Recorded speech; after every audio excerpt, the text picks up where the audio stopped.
আমরা জিয়া রহমান সাহেবকে প্রতি বছর স্মরণ করি শেষ।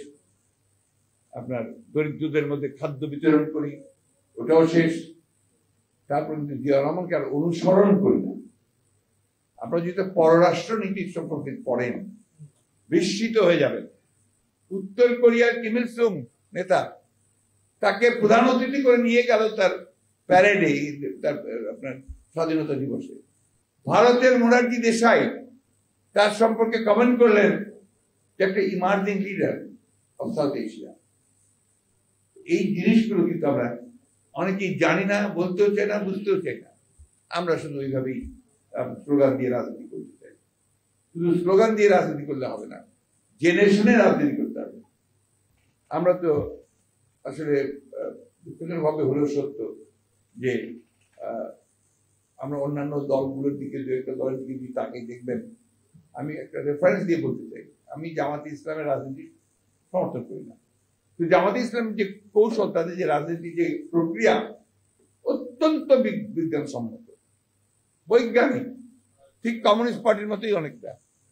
খেয়াল করে দেখবেন, তাদের স্টাডি সেল আছে, তাদের যে ছাত্র শিবির আছে, সেই ছাত্র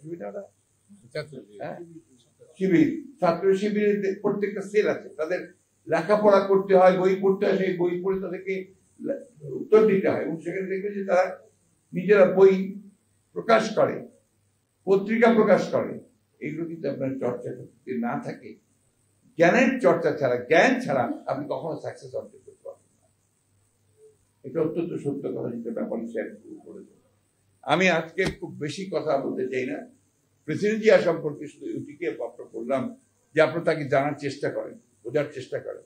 যে কারণে আমি ফাউন্ডেশনকে আমি সবসময় অনুরোধ করছি যে আপনারা দয়া করে, আমি অনেক আগেও বারবার করে বলেছি যে আপনারা become a think tank of BNP. BNP হতে যেন না,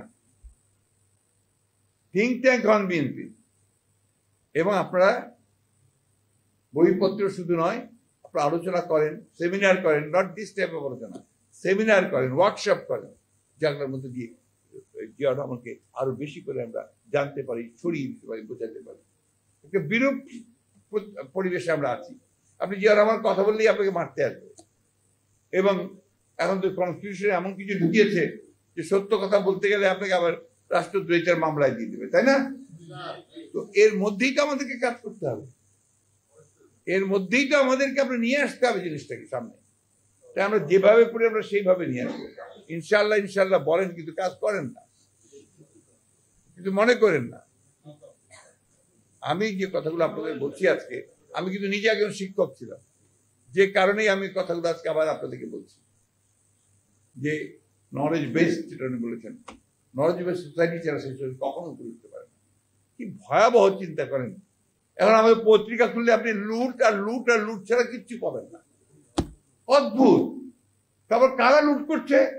যারা আমাদের সমাজের সবচেয়ে বড় দায়িত্বে, রাষ্ট্রের দায়িত্বে, তারা